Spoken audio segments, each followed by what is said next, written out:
Kantor Perwakilan Bank Indonesia Kalimantan Selatan mensosialisasikan kode Quick Response Indonesian Standard dalam kegiatan sosialisasi One Edukasi Kebijakan Bank Indonesia tahun 2021 di Kalamus Ballroom Ratan Inn Hotel Banjarmasin, Kamarian, Rabu 5 Mei 2021.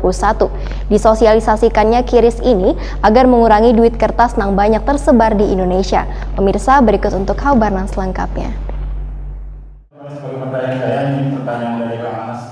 Kantor Perwakilan Bank Indonesia Kalimantan Selatan mensosialisasikan kode Quick Response Indonesia Standard atau QRS dalam kegiatan sosialisasi One Edukasi Kebijakan Bank Indonesia tahun 2021 di Kalamus Ballroom Ratan Inn Hotel Banjarmasin, Kamarian, Rabu 5 Mei 2021. Analis fungsi kebijakan implementasi sistem pembayaran QRS Bank Indonesia, Ripka Hanum, menyatakan disosialisasikannya QRS ini agar mengurangi duit kertas yang banyak tersebar di Indonesia. Program QRS ini juga disetujui oleh Presiden RI Joko Widodo karena membantu mengurangi persebaran COVID-19.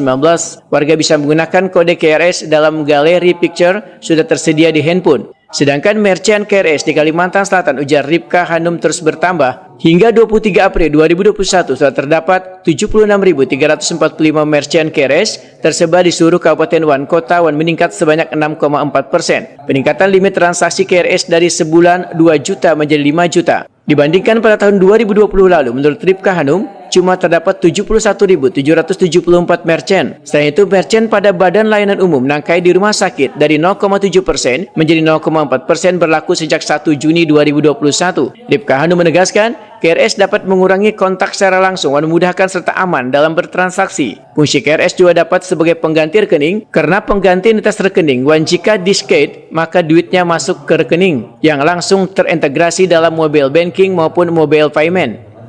Di Kalimantan Selatan kita ditargetkan sebesar 120.900 merchant di tahun Bapak Presiden, Bapak Joko Widodo, bahwa kita harus terus mendorong transformasi digital dan digitalisasinya. Terlebih lagi, yang tahap uji coba saat ini dilakukan di Makassar untuk pembayaran tol. Selanjutnya, di Kalimantan Selatan, Ripka Hanum menargetkan adanya penambahan 12 ribuan merchant yang dapat menggunakan sistem QRS pada 2021. Ripka Hanum pun berharap QRS dapat memudahkan dalam bertransaksi dan meningkatkan perekonomian warga di Indonesia.